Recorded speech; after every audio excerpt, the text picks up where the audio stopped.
Yeah, my name is Waleed Kadous. I'm the head of engineering here at Anyscale, a company that is behind the open source project Ray. And believe it or not, I really don't drink coffee. Maybe I'm the last person in Silicon Valley who doesn't, but I'm much more of a cold drinks type of person. And I try not to use anything that's going to cloud my mind.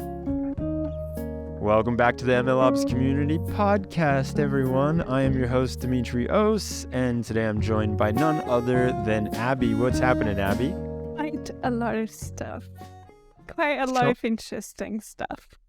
So much good stuff, right? We just got off of a conversation with Dr. I'm not even going to say Mr. because this man is a certified doctor, Waleed Kadous, and he is leading engineering at Anyscale. If you all do not know him, he's one of my favorite people to talk to. I've had the joy of introducing him 2 times before for the Apply conference, and both times that he gave talks, I was blown away. So this is one of those rare moments where we got to have him on the podcast, and he just talked about, for me, it was nonstop scalability, coming back to, okay, scalability is a really hard problem. We need to solve it, and it's not as hard as it was 20 years ago. He's got a very decorated career. He was working at Google. He then went to Uber, and now he is heading up engineering at Anyscale. Abby, what were some of your key takeaways? The first part was where he was calculating the cost very quickly. I couldn't wrap my head around all of those numbers, which is just the amount of compute that we are now looking at with all of these large language models for both training as well as inference, and the unit economics of all of that. So I thought that was really fascinating. The part where he said, even if you're able to get a device of this capacity, you honestly cannot do it. Even if Amazon gives you like the 1080 yeah, the A100, you still need 4 A100s, and even at that rate, you're going to need to link those machines up together, and it is no easy feat. This is something that we've had the folks from Run AI come on here and talk about this problem too. It is not a trivial problem when it comes to the scale, and I find the big question here in my mind to be what I asked at the end, where it's like we see a very, very strong movement towards more data and more parameters and just bigger models, right? And then I see on the other hand where it feels like there are data engineering folks that are trying to say that big data is dead and we need to think about this small data again. And so I think those are juxtaposing, or I see them as being 2 juxtaposing views, and I find it fascinating. I liked to hear Waleed's commentary on that because I asked him that very same question, and of course, I think we all know where he lands on that. He's working at Anyscale, and they're very much trying to figure out scale. There were so many good parts to this too, though. If you will allow me to mention the moment where we got into just the nitty-gritty of the models, and how what he was blown away by was how it just, the attention is all you need paper blew everything out of the water, and all of a sudden everything that he had been playing with back in 2013, 2014, it was no longer relevant. He's been through the trenches when it comes to machine learning and MLOps, because right now he's building a tool that basically helps you take away those MLOps burdens. So we got to hear what Ray's doing and who they're servicing. We also got to hear a little bit about Anyscale, and I think it's worth us jumping right into it. Abby, I know you got a few more things to say though before we do. I was gonna put you on the spot now and say, do you have any more reviews for today? I didn't, but hold on, I can pull some up. This is awesome. That's a great idea. We definitely need to read out more reviews, and give me just a second while I pull this up. Let's see how fast my internet goes. It's always great when people write us reviews, especially because we like the funny ones, we like the ridiculous ones, and we like the ones that kind of talk a little bit of shit. Okay, so here we go. Here is a recent review. Interesting discussions covering a rapidly developing field. I'm a senior ML engineer who deals with a lot of MLOps related items since we don't have a dedicated role for that on our team. Sorry to hear, I feel for you. This show and the Slack community, join that if you're not in it, and the newsletter if you are not subscribed to that, have been great resources for inspiration and staying up to date on the constant evolution of tools and best practices. It's very useful to hear from other practitioners as well as to navigate this landscape together. Huge shout out to Senor Go Alec GK. I think that's the name. Awesome. We appreciate all of the reviews, and we would love it if you all leave one. It would mean the world to us, and if you leave one and say something funny, it's even better when we read it out. All right, that's all we got. Let's jump into this conversation with Waleed.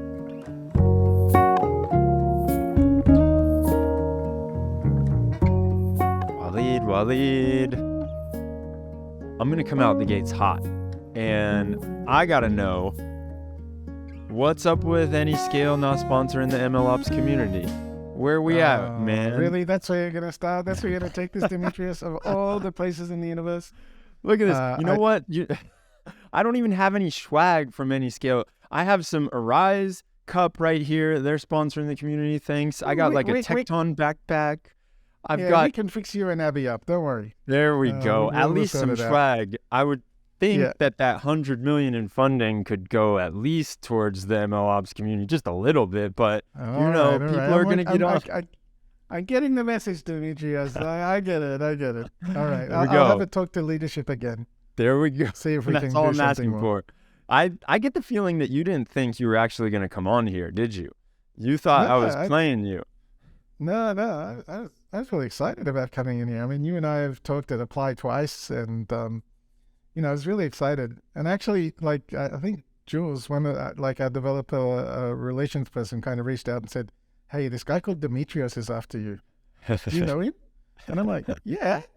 So I kind of reached out, and I thought, it'd be good for us to chat. There we go, man. I know I've been putting it off because one thing or another, and finally we are here, and I'm so excited. Only you get to come on here. Only you, Waleed, that I have so much respect for, and I am so thankful that you are coming on here. I mean, you've got a very decorated career, as we mentioned in the intro, and you are just like one of those guys that I look up to in the MLOps space because of the time that you've had in the game. Maybe it is worth us talking about, you started at Google. Can you give us a bit of background on what you were doing there? Or maybe even before that, when you were doing your studies. Yeah. So back in Australia, where I'm from, I was doing my PhD, and, this was machine learning in the mid-90s. Back then it was what was called the second AI winter. Machine learning was just kind of this tiny little corner of a wider artificial intelligence thing, not blossoming like now. I remember being in ICML 2002, and it had like 300 people there. And now you hear about things like NeurIPS or those types of conferences that have like 6,000, 7,000 people. Huge. So it's a lot smaller then. And back then it was like the older, more information theoretic-based approaches like decision trees and that type of stuff. They were just coming on. This was the dawn of like Bayesian stuff and support vector machines, which I know have gone out of fashion, but still have their uses. I still remember in 2005, actually, I was working, I attended NeurIPS. And the funniest thing about NeurIPS was there was almost no neural papers. There were actually more biological neuron papers than there were like artificial neural networks. So it's funny how things turn and switch in history. But, there's also kind of recurring themes. Like, I remember I was doing the experience for my PhD, and I was doing hyperparameter tuning, and it was just taking too long. Sure. So I did the math on how long it would take for me to finish my PhDs in decision trees applied to time series. It was going to take 6 months of experiments. So I just kind of said, you know what, I'm going to hack together 17 boxes and kind of write some really hacky, at the time, Perl scripts to kind of distribute the workloads across those 17 machines. And it turned out other people found those machines useful. And I think there was like 5 or 6 PhDs built on that little, at the time, what we used to call Beowulf clusters, to do the processing. And then, I did a couple of postdocs. Within those postdocs, I focused on, again, machine learning for speech and then for robots. So using computer vision to recognize victims in disaster sites. It took me a while. It took me like 16 years, but I worked out that I wasn't a very good academic. And so I kind of decided it was time to go work somewhere else. So I ended up joining Google and working on maps. And that was a really, really fascinating experience. Again, it's kind of crazy. You start to see some very, very recurring trends. It's like, so I'd be working on processing GPS traces for a small area, and then all of a sudden I'd have to do it for like the 8 million miles of the United States of America. And so you have to scale up this tiny little algorithm that you wrote for like 1 block or 2 blocks to like 9 million square blocks. And we started to apply some machine learning there. Honestly, I had a little bit of battle scarring from doing my PhD. So I didn't even want to touch machine learning for 2000 and, for like a decade after I did it. But then it started to really come back, and I ended up managing a computer vision team based in Pittsburgh, actually. And, these teams, they were an acquisition. They were doing some really cool stuff with computer vision. But back then it was the old-fashioned stuff of like, what's the distance between the eyes and can I build a classifier? One day I'm talking to them and says, what's up with this neural stuff? This is back in 2012. And it's like, oh man, this thing is for real. I said, I was very skeptical at the time. I was like, man, this is like the 3rd time. Why is it going to work this time? And then they started to tell me, dude, it's getting superhuman results. Those old algorithms we were working on, man, they're just gone. not cutting it anymore compared with all these deep learning-based approaches. And so it was really funny to me the way things come and go. At the time, I couldn't believe it. Deep learning, the 3rd time was the time. So by now it's about 2012, 2013. And you start to see things like the AlphaGo victory in 2016, and you go, okay, this is for real. And at that point, I moved to Uber. And again, at the very forefront of the machine learning revolution, and I was kind of like the elder statesman of machine learning at Uber for various reasons. I ended up not being part of the machine learning group, but kind of advocated across the entire organization, across Maps and everyone else, to really have Uber take cutting-edge machine learning like deep learning seriously and close some acquisitions of some really interesting companies.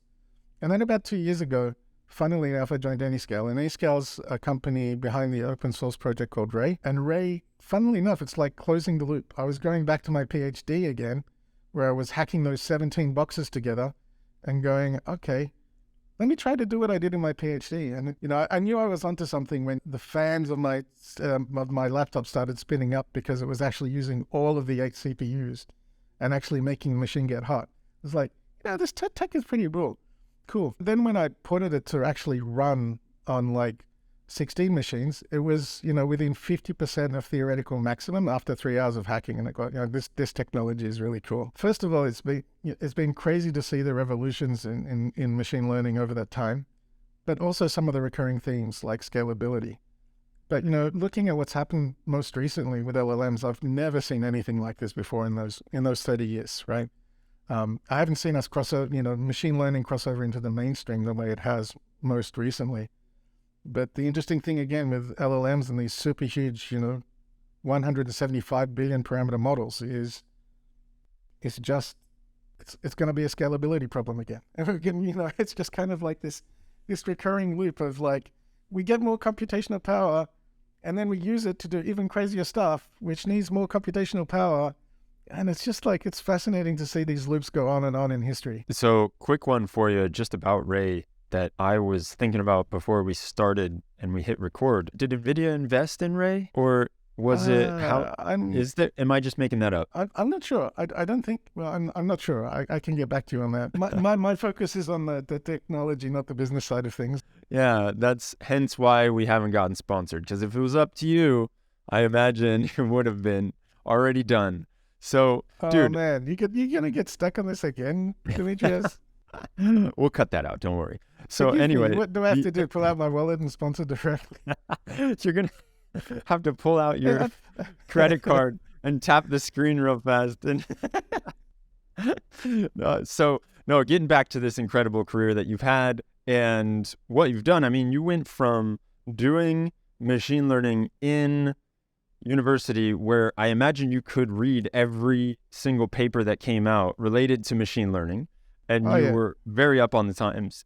And then you hit this certain scaling issue, and then you went to Maps and you saw, oh my God, there's a scaling issue again. I have to take something that I programmed for a few blocks and bring it up to something that now is going to power a lot of people's directions. And then going to Uber and being like, you know what? We need this. We need deep learning. There's so many interesting questions that I have. And funny enough, last week we were talking to some of the team from Uber who is in charge of the ML education at Uber. And it seems like it's been very instilled in the culture there, which I imagine was thanks to your doing in part. One of the things that I think about is, what are some of those use cases that you were thinking about with deep learning back in those days? So I think it really extends to everything. You know, back in those days, Uber was also trying to collect imagery of particular places in cities so we could have like super accurate maps. We're using deep learning to improve location quality, and we even implemented crazy features like accident detection. So we would look at the sensors on the phone and see if we saw like, you know, a collision or something that looked like a collision, and then we would kind of have our call centers call someone and say, hey, were you in an accident? Is everything okay? Oh, wow. So, you know, we were using it from everything from sensors to location improvement to trying to extract information from imagery. It was very much, and that's before you start to talk about things like we need to predict ETAs across the entire country. How does that work?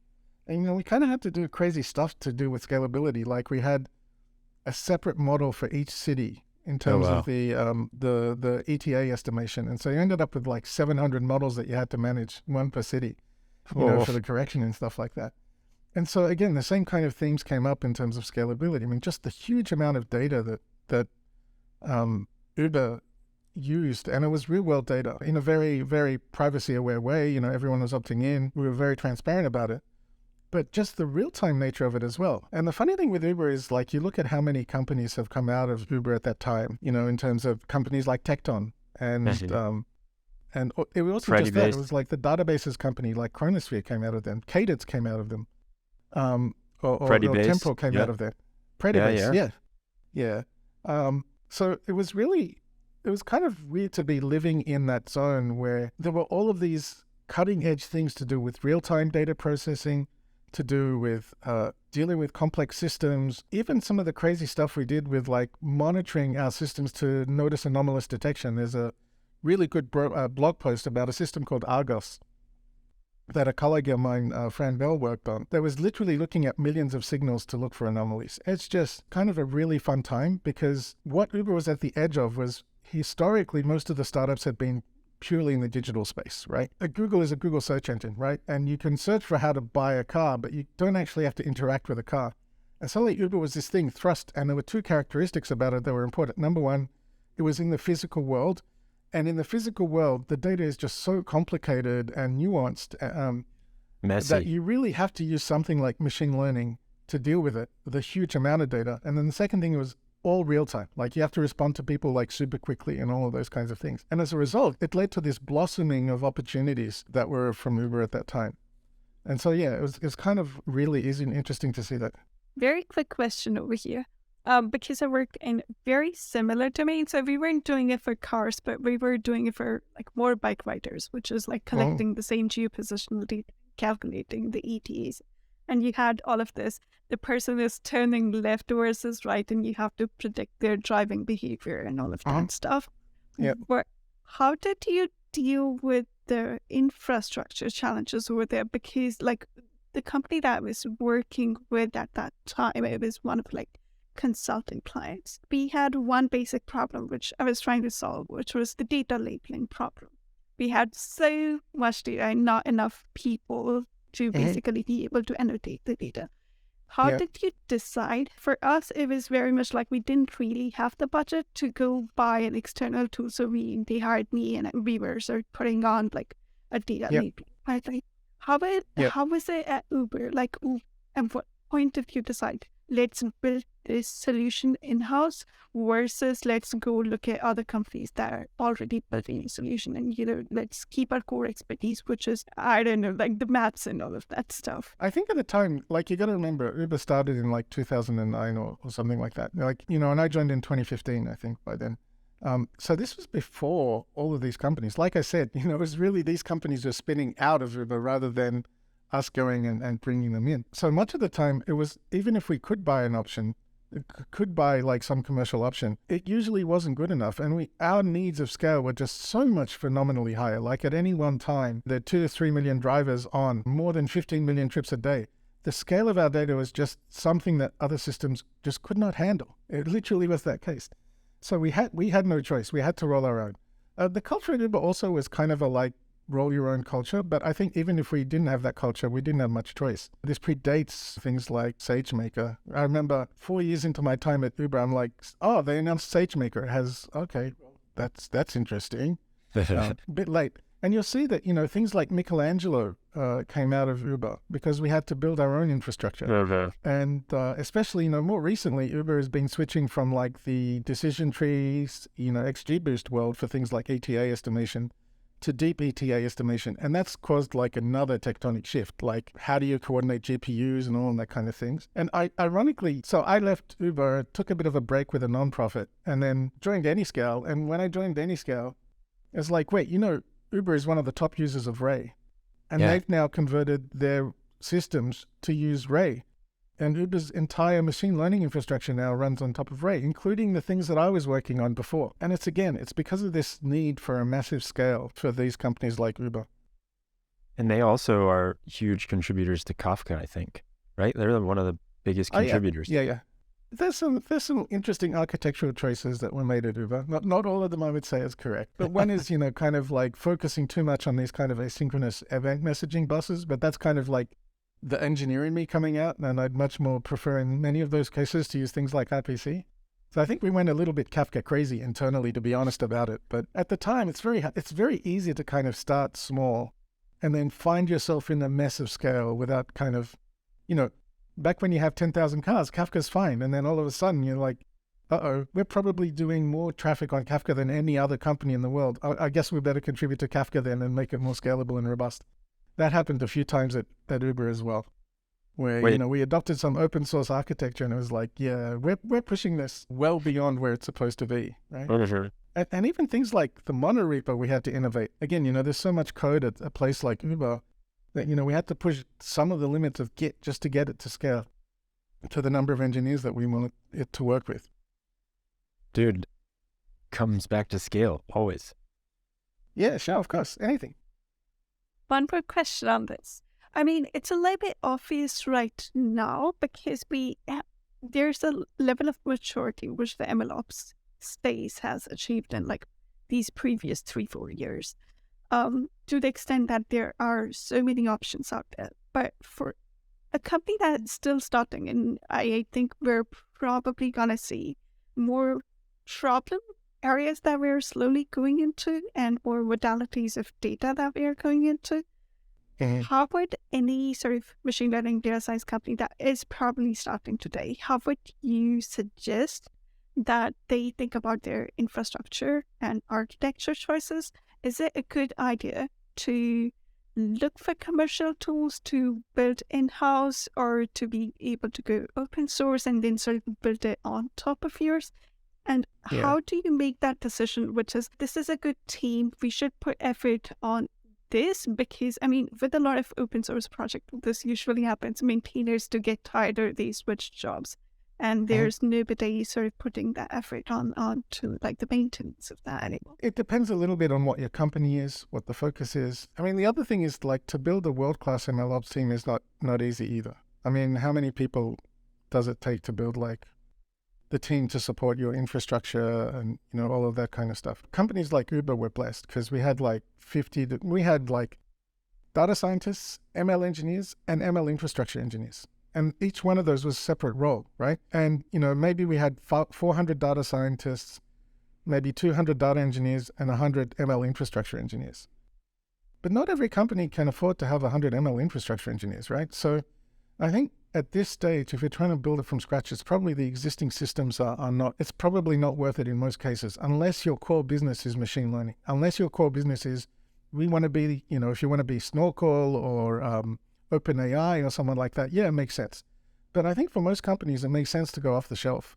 The tricky things is you want something that's flexible, you want something that scales, and that's when it gets a little bit tricky because, some of the existing solutions out there, they don't usually combine that flexibility and ability to scale. Some have one, some have the other, right? So, at kind of like the least scalable end is, you buy like a machine with 8 GPUs in it, and then you run sklearn on it, or you run like whatever your favorite algorithms are, and that gets you a certain place, and you just have one person who's trying to maintain that machine. But obviously that doesn't scale. At some point you're going to have to go to multiple machines, and if you have to kind of rewrite your entire stack for scalability at that point, you're gonna have some performance issues. And the reality is most people hit those kind of scale limitations faster than they think they will. And that there are very, very big limits to kind of that vertical scaling of, let's just buy bigger machines. Sure. It's also not very cost effective and doesn't work with some workloads like serving, right? Like you can't have a big beefy machine running 24/7 at $10 an hour or whatever, right? Like that's just cost prohibitive. So I think what I'd advise companies to do is to really look for something that allows their developers to transfer from development to scalable serving and scalable infrastructure pretty quickly, and also allows them to kind of use their favorite Python libraries and whatever they've done so they can just continue that and really look at how you can do that in a simple way. And, so that's what I'd look towards, right? And it's really interesting to see many of the open source libraries heading in that direction already. Still early days, but like PyTorch has, FSDP and DDP. And again, those large language models are really pulling us in that direction of like build for scalability from day one. When you look at some of the existing solutions, some of them like SageMaker definitely has the scalability, but is it flexible enough? Demetrios, going back to my talk where I talked about second generation and third generation ML systems, most of the systems that are out there are very fixed function pipeline. They're like, you have a monitoring stage and a training stage. Well, what if you want to close the loop? What if you want to have semi-supervised learning? The minute that you want to do something slightly out of the ordinary, it kind of gets hard. And so that's why the flexibility and kind of moving towards something that feels more like normal programming and is just like a bunch of annotations that you would put on your normal RAID programming, normal programming, that's the way that I think things should head. So you kind of touched on it, but I would love to go a little bit deeper into this idea of you're at a startup and you're good, or at least you think you're good, and then in a blink of an eye, you've scaled to a point of no return and you realize, oh my God, what have we gotten ourselves into?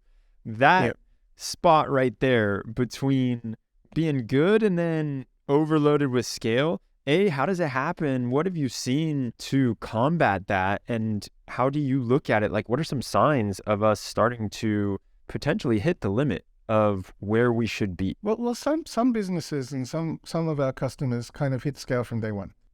Right. So, for example, let's say that you're trying to build a geographic process. There's a company called Descartes Labs, and they do like geographic information processing for the whole world, right? So you apply an algorithm to a small patch of the world, and then you just have to process the entire globe. Say you're trying to find rubbish patches in the ocean or something, right? So you'll train this little model in a single area, and then you got to cover the rest of the 70% of the world surface area to find all those other rubbish patches. So in some cases, you're going to have scale from minute number one.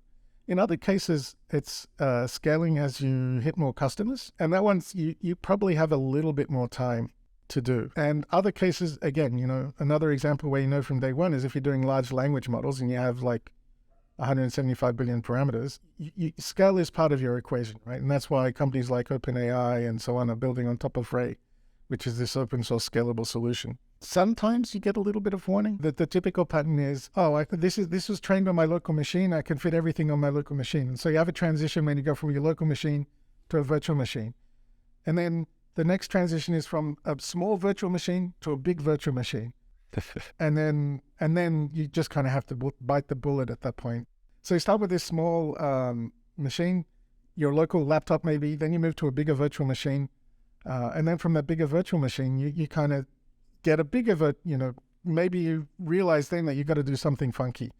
And people come up with hacky solutions like, I don't know, splitting the model geographically, or maybe hacking together a Python script that does half of it, or, maybe just trying to go, oh my goodness, maybe I can use Airflow to do this. And all of a sudden they're having to kind of do all of this custom hackery. And when you're starting to do that custom hackery, you're kind of like, okay, it just gets harder and harder as the scale gets bigger and bigger. Right. Another thing you quickly mentioned, which is some of these biggest, large language models were sort of built using Ray. Is that something we're at least that's the way how I feel, which is most of the companies where you could still have a human in the loop, whether that be like an education preparation kind of company, or could it be copywriting company, or maybe a few others. All of those might actually very quickly transition to using these LLMs and generated models. What would be the big things for them to think about when it comes to scaling, or when it comes to capturing the scale? Yeah. So on the one side, like I said earlier on, I've never seen anything like LLM before. On the other side, I think there's barriers to LLMs that people really need to think about, right? And the first of those is cost. Like, I don't know, if you want to serve a fine-tuned model from OpenAI, I was looking at this. If you want to use like DaVinci, which is their most complex model, it's 12 cents for 1,000 tokens, and 1,000 tokens is like 700 words, right? So can you imagine if a query costs 12 cents for one output, right? Like, that's kind of crazy town numbers, right? So before you start getting overexcited about LLMs, just realize that cost is a major issue. We have some estimates that we've seen that, a Google query costs 1/10 to 1/100th as much as an LLM query of these kinds, right? And then you say, well, that's okay. I'm not going to use one of those commercial partners. I'm going to roll it myself. And then you go, wait, how big are these models? And you go, well, 175 billion parameters, about 350 gig. Oh, so let me go get a 350 gig graphics card. Well, good luck finding that, right? The biggest you can find in theory is A100s with 80 GPU, 80 gigs. So that means best case, if you can convince Amazon to give you an A100, right, you're looking at 4 GPUs just to serve the model, right? So rolling it yourself is also not an option in the sense that it saves you. Imagine taking your machine learning model and now having split it over 16 GPUs. You need some kind of system to kind of get it coordinated as well. So even though large language models are extremely promising, I still think we have to think about the cost and the scale. And that's still the area where I think there's a lot of challenges. And, I was thinking back to your previous podcast with Alex Ratner, and he was pointing out that, cost is an issue, deployment is an issue, but also the governance issues, right? And I think that's where it's really interesting, because dealing with all of those issues can be very hard. So I think where the industry is going is it's trying to work out how they handle this and how you deal with customization over a large model. Fine-tuning kind of works, but the problem is, again, to deploy a fine-tuned model is either very costly or very complex. The fine-tuned models, if you're going to, I still think there's a lot of really interesting work on things like patching or layered neural networks. So you have a foundational model that is served and then you somehow patch it after the fact. But it's still kind of in the lab and it's still pretty tricky to do. So this is a conversation I was having today, which is what's a good balance between fine-tuning versus prompt engineering. And one of the answers, I was talking to our David at basically Scalability. And he said, well, when you don't own the model itself, fine-tuning is not an option. You're accessing the model through an API. So basically the only thing you can do on top of that is basically prompt engineering, which again brings all of these questions that you talked about, which is governance and sort of figuring out how do we deal with outliers, what should be an expected behavior, and again the whole like the legality side of things. And so I still think, and this is maybe taking a historical approach. The one concern I have with these large language models is nobody knows what's going on inside them. And actually, there's a really good professor at Stanford called Noah Goodman. He's kind of one of these neuroscience / machine learning people. And he's actually using the tools of neuroscience to study what the hell is happening in these deep models.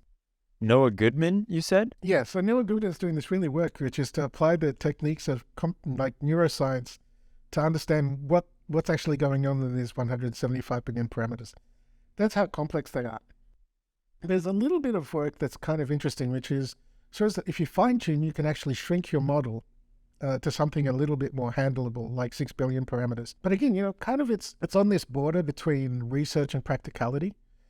And it usually takes like 18 months to 2 years for those problems to kind of be sorted out, depending on the level of complexity, and sometimes much larger. So I think we're at the very beginnings of this. I think the key thing is just to be ready when it comes. And I'm surprised. Like I was reflecting, the original Attention is All You Need paper is from 2017. And it's like, I've never seen anything like this. Every recurrent neural networks are basically wiped out. LSTMs are wiped out. CNNs are wiped out. GANs are kind of sort of on the edge, just hanging on by the skin of their teeth, right? This type of revolution doesn't happen very often. But so you kind of have to design your infrastructure from day one to be capable of supporting whatever it is that's coming down the pipeline. And one thing we know about it for sure is they're going to be big. Like the smallest model people talk about is 6 billion parameters, 10 billion parameters, 22 billion parameters. Still gigantic. Yeah. Still gigantic. You may be able to fit them on a single machine with like 8 GPUs, but it's still going to be complicated to coordinate those 8 GPUs to do things together. There is some really interesting work coming from Berkeley about a system called ALPA that is looking at how to slice these complex systems to run them across multiple GPUs and multiple machines. Uh-huh. And they actually have a pretty cool demo online where they're serving a 175 billion parameter model. Wow. So there's two questions that I kind of want to ask, and not sure which one is more interesting, but I'll go with the spicier one. I'll say I swear, if it's about sponsorship again, Demetrius, you're gonna hang up. You're gonna slam the laptop down. There he goes. So no, actually, I think about the movement that's happening right now in deep learning, and basically a lot of apps that are being built on top of GPT-3 or ChatGPT, right? And how it has, in one regard, empowered many people to just hit the OpenAI API and leverage machine learning. But then you talk about price and you think about the scalability when it comes to that. Like if all of a sudden now these apps that are being built on top of OpenAI's API are getting billions of queries per second, it's going to be like, what is your business model? You're going to need to know your business model real fast, right? Yes. Yeah, absolutely. I mean, the unit economics, I still don't think people have sat down and worked out the unit economics of these OpenAI calls. Again, up to 12 cents per query for a fine-tuned model. Actually, there was an answer to your earlier question, Avi. You can now fine-tune with something like OpenAI. Cohere has a similar interface. You can kind of upload your data and just say, hey, fine-tune on this. It doesn't work very well. And I suspect it's not quite as simple. I know, like, it exists in theory. I don't think the practice is there. But yeah, you can actually fine-tune these models. Demetrius, what was your actual original question? Sorry, it slipped my mind. Where was I going with that? Sorry. Stay on the plane? Yeah. So basically, what All I was you wondering... remember is your sponsorship question. Yeah, no more sponsorship. No more, I promise. I will not talk about that anymore until the end. So the real thing that I was thinking about was when we're looking at doing that, and then if you factor in that we're going to be trying to potentially link up a bunch of these different models for certain use cases, we're not just going to want one, we're going to want it together. Do you foresee that when you're looking at the scalability issues and you're seeing, all right now there's a bottleneck.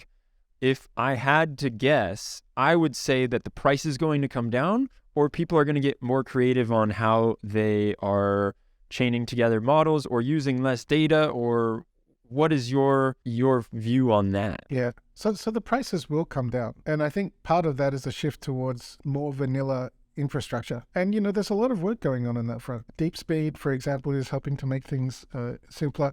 There's a lot of work on model compression. But, the funny thing is, again, that stuff is going to take time. It takes, like I said, 2 to 3 years for this stuff that's kind of a little bit researchy to be good enough that you can trust it. I think what will happen is people will find, I was thinking back to, again, this is where history is a really great teacher. If you look at the history of speech recognition, what happened is people picked off a really few very lucrative use cases of speech recognition and then made that into the market. To give 2 examples, one was medical doctors giving dictation, and the other one was the legal industry. And those are both very high value. So I think what we'll see is high value use cases will be first cab off the rank, and then it will kind of cascade downwards into the rest of the industry. As people learn how to use these things more effectively, as things like model compression and what you can do with model compression without breaking things. There's even things out there like FlexGen, which is a really interesting technology for reducing the price for batch use cases, where they take all of your examples and kind of try and fit it on the GPU and do it like once every so often. So really looking at things like the latency throughput distinction to find ways to make deep learning and these batch. I think a lot of the complexity comes from doing it in real time. If there are use cases that are batch oriented, they might be first cab off the rank. So what I'll see is, what I predict is there's going to be a few areas where they're either very high value or there's a trade-off that you can make to really distinguish yourself. And by the way, what you're saying about, putting together lots of different systems, that's happening too. So there's a really great system called LangChain, an open source project. That's exactly about kind of, I'm going to do these 3 stages and then I'm going to pre-process it. And then I'm going to send another query to OpenAI and then bring that back and then do this, right? I think the other thing to realize is not all of it is that complicated. So, large language models are huge, but the first stage is embedding. And what you can do just with embedding, in terms of doing things like document search, there's a company called Vectara that's doing a combination of large language model embedding plus vector database to give like text search results. Perfect. And they're doing some very interesting things there. So again, it's not like you have to adopt ChatGPT or GPT-3 wholesale. You can do bits of it or just use the embedding part of it. And then finally, I think there's a secret sauce in ChatGPT that people don't realize, which they have to think about very carefully, which is that it's not a pure supervised learning system. It's actually a reinforcement learning system.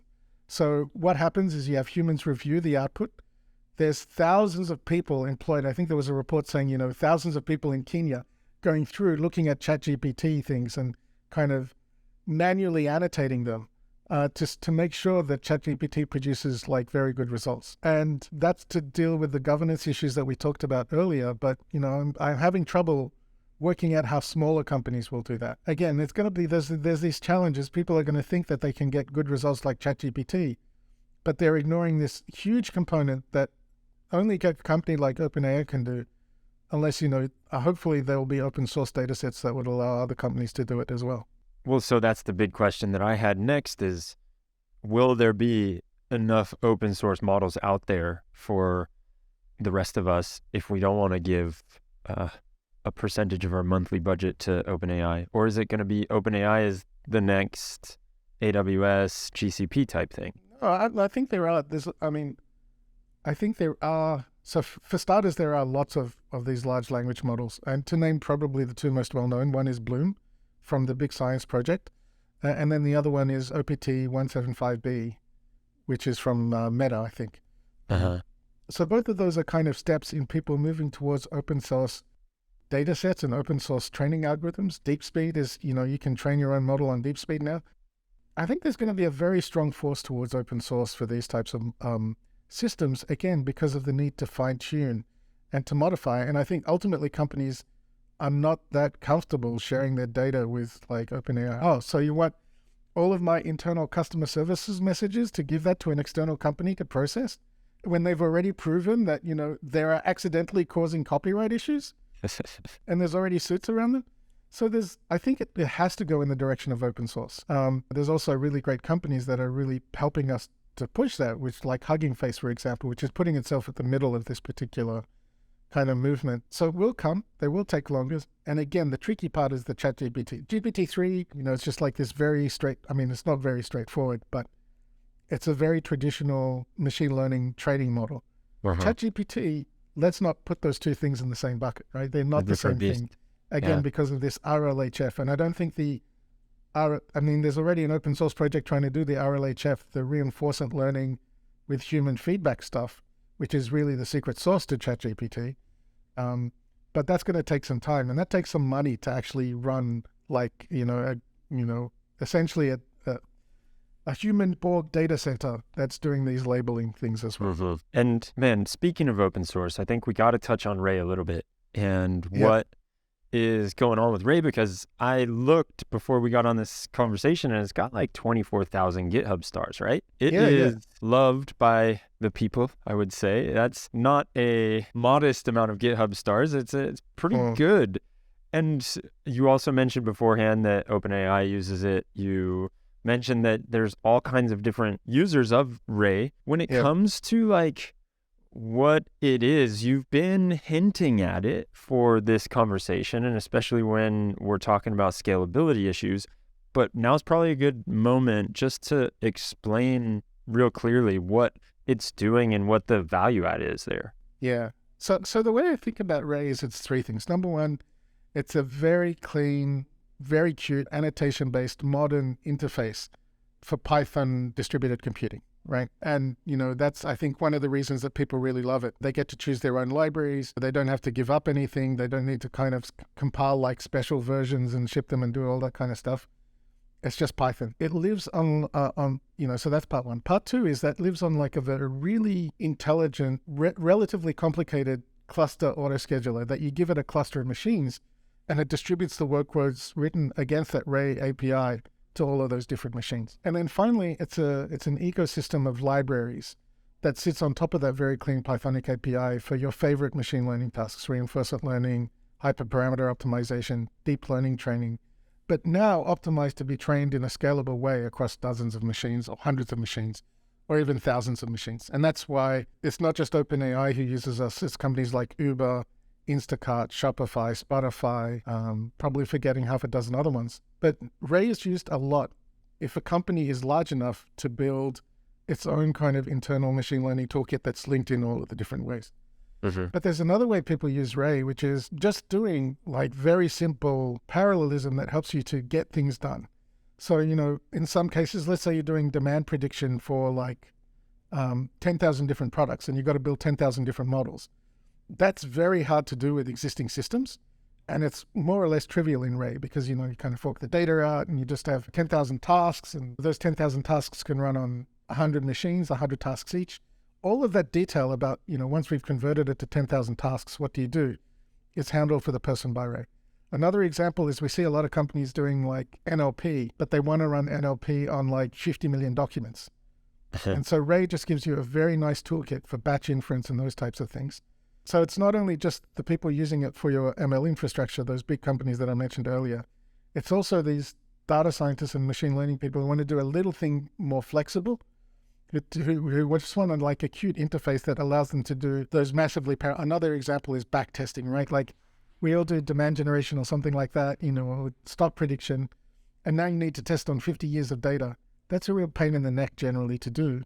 Ray can be the toolkit to kind of help you do that. And of course, we're still testing. We have a hosted version of Ray called Anyscale that we also make available to some of our customers. If you're interested in that, feel free to reach out to me. We're still in the early stages of that. But really, it's the power of Ray is just something that I fell in love with, right? Like I said, before I joined the company, I used it to recode parts of my PhD, and I was like really impressed because it made parallel and distributed computing, which are historically like some of the most difficult problems in computing, accessible and easy, which I really enjoy. Go on then, tell us what the value add for Anyscale is. What do you get on top of Ray? I mean, you sold me on Ray. Now I want to know what's Anyscale there too. It's hosted. Yes, what are it's you hosted, hosting? So ideally, we can't take on all of your MLOps workload, but most of it, ideally is automated now because a lot of the complexity is the scalability questions. So hopefully it reduces your MLOps workload. And that's why we're seeing a lot of interest from small companies like 5-person startups that want to process 20 terabytes of data. We also have like a very nice development environment called Workspaces that helps you to really make that transition easy using your favorite tools like Jupyter or Visual Studio Code. And we also have all of the things you need for enterprises like security, no public IP addresses, cost management, all of those types of things that you need like in a real business, not just for experimentation, if you don't have your own team of ML infrastructure engineers. Completely. So when it comes to the idea of just having massive amounts of data, I think there is an obvious move towards that. As you're mentioning, there are quite a few companies that are going in that direction, and they've got so much data and there's no turning back, right? And then you have And what I've seen is there's this other movement that I would put the DuckDB under, or the Mother Duck group, and they're trying to push this theme of big data is dead. And so I wonder how you reconcile that. Is it something that you see, okay, for certain use cases, you can't help but just have an incredible amount of data. And then for other use cases, you don't necessarily need to bring on all that operational cost. Just like I think when we look at the idea of going real time, it's not necessarily something that you have to do. It has a value add for certain use cases, but it's not like you should do it always because of the operational overhead that at this point in time, it brings to the table. You can, and in some cases that's enough, right? And then you can also look at foundational models as another way to take a shortcut there. So you can do zero shot or few shot learning or do prompt engineering, as Abby was suggesting earlier. But the thing that kind of makes me come back to more data eventually winning, possibly with human review or human annotation, right? Problem is, the more data you add, this is kind of the lesson of the last 30 years. We all thought it was going to be like more clever algorithms like decision trees and everything else. But, there's a phase shift once you get past, the way I think about it is, again, thinking back to, in 2012, when I was like, why are these deep learning systems better than these kind of hand-tuned feature engineered things? I was like, maybe a human in their lifetime sees 10,000 faces. These machines look at 100 million faces. Is it all that surprising that they're better than human performance? And, people have done analyses that show, like, the more data you add for a lot of these large language models, the more accurate they get. So given the desire for more accurate models, and in many cases, the value comes from that accuracy, I think the tendency will be more towards data. There is another alternative, which is human annotation or human wisdom. And there's a whole suite of approaches there: active learning, semi-supervised learning, labeling functions a la Snorkel, all of those kinds of things. But they're not cheap either. You can get a bit more value of them, but think about what it takes and why there are startups like Scale.ai that specialize in labeling. So either you do it with more data if you want high accuracy, or you do it with more human intelligence. And personally, I've always been, I think historically we've been like the robot model of machine learning, where data in and something comes out. And I'm really looking towards the transition more towards what I call the cyborg model, which is a hybrid of human and machine working together. Yeah. Neither of the two parts is easy though, right? And that's why there's movements towards things like machine teaching and so on. And I think that's the other strand. So it really depends on your domain. Maybe for some of the domains you're interested in, you can bring human expertise to help you make the problem easier. But again, the painful lesson of the last 20 years in machine learning for me is data usually wins. And I wish it was any other way, because we know humans don't need that much data to perform as well as they are. But that's the current state of the art, right? Like, that's just the reality. I wish it wasn't the case. I love clean, cute algorithms that we understand what the hell is happening inside them. But deep learning has just won. It's just very hard to outperform. One of the more important question, and you've seen a lot of models over your time working in the field. Do you think there's a chance we could go from, fine, we're these deep learning models right now, which do not really have a good understanding of cause and effect? I think that's one of the key factors as to why they need so much data. Do you think there's a possibility that maybe in the next 5 years, we may be working in that direction where we may figure out the cause and effect, which is basically sort of adding causality to our models, and then we may not need that much data altogether? This is a question that, has dogged AI and machine learning for 30 years. I am really excited about some of the neurosymbolic approaches. Like, I really like the idea of we can represent some things. Like, my dream back when I was at Uber is it should be that a robot should be able to read the California vehicle code and somehow take all of these rules and convert it into a process that it can take. But that's just not how it is at the moment. And so historically through computing, it's either been the neural approach or the symbolic approach. I think all of us are looking for the fusion, the neurosymbolic approach, but nobody knows how to do it. And I wish I was confident that it was coming in the next 5 years, but I still don't. I think it's a bit further away than that. The other thing is there's this other form of analyzing the world, which is statistics and probability. And, I've also been interested in kind of combinations of the Bayesian approaches with deep learning. And some of them have a flavor of that, but it's just, it hasn't come together the way that I think we were hoping, right? And machine learning is full of dead ends of, things we thought were good ideas but didn't play out in practice. So, I'm really interested in the question, but I think it's technically a lot harder. And there's also not just an academic technical question, but it's almost like a communities question. There's the symbolic approaches and the neural approaches, and they both kind of have a little bit of skepticism in each other. And remembering back to, again, NIPS, when NIPS had almost new neural papers and everyone thought neural networks were a dead end, there's also that cultural barrier to overcome, which is not a small thing in academic and research communities, to be honest about it. I think there's a few thought leaders, like I discussed Noah Goodman earlier, people like Zubin Garamani and so on, that are really looking at ways to fuse these two models. But I think it's a lot longer off than we think. So coming back to building on top of these models, what have been some of your favorite apps or different developments that you've seen? Because there has been such an explosion, right? And I imagine you've seen a lot of cool stuff, whether it's inside of these companies or outside, just what I lovingly refer to as toy apps, even though there might not be toy apps, but they're still trying to find their footing. And it's like, oh, check out what we can do really easy now. So what have you seen that you really liked and it stood out to you? So I'm really interested in this idea of, like, when you look in public media, it's always AI versus human. Okay. But I always like these ideas that like are more AI plus human in flavor.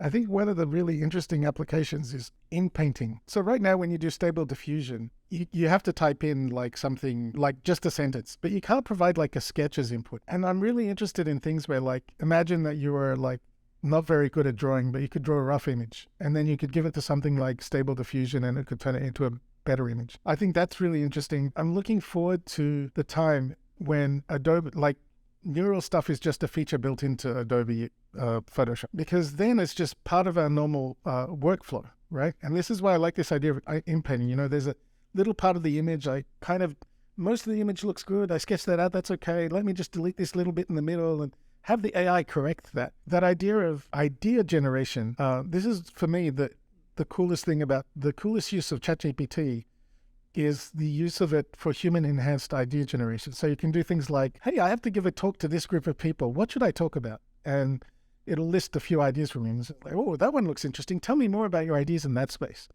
And so really it's this human-machine augmentation that I am personally excited about, rather than this kind of adversarial type of AI versus human philosophy that the media sometimes gets stuck in. You no longer have an excuse for any kind of writer's block or any kind of artistic block whatsoever, because you can just plug it into this and get so many options. I think that's the coolest thing, is that when you hit a block, you can go and talk to the machine and it will help you through. And it will not only like help you through with one option, it will give you 20 different options, and you can explore those different options in latent space, which I also find fascinating.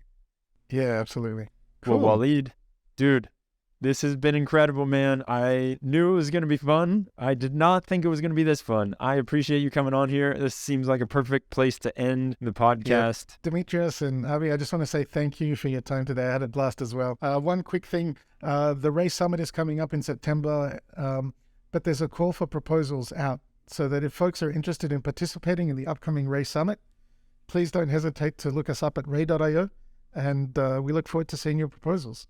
I know, I'm actually a little bit... What would be a good proposal? Oh yeah, there we go. I think, the questions we're interested in are really about scalability and how do you build scalable, flexible machine learning systems. Previous speakers have been people like Predabase, Cohere, these types of companies that are really pushing the boundaries in terms of how you make flexible and scalable machine learning systems. I was hoping you were going to ask me to host a panel or something, Waleed. I didn't realize that. I'll see what I can do, Demetrius. Lots of promises from you. I'm asking a lot of you, man, but this has been great. I really appreciate it. And anybody that's out there, also, you want to, is Anyscale hiring? Yes, we are hiring. We're looking for software engineers, and especially people in developer productivity and cloud infrastructure. So we'd be very, very happy to hear from applicants. I think it's at jobs. Anyway, We'll leave it in the anyscale.com description. jobs. Yeah. I'm Don't worry. sure we can find Don't it worry. very quickly. Yeah, for sure. All and right. you get out there, go apply to work with Waleed. That would be awesome. I can't think of a better place to be working and working on these tough problems of scalability, man. I mean, you said it so well yourself. Over the last 30 years, it's been something that has really been pounded at your doorstep. So it's cool to see that you're still at it after this time trying to do it. I mean, it's awesome. Yeah, and still having fun. There we go. That's the fun part. All right. That's the best part. All right, dude.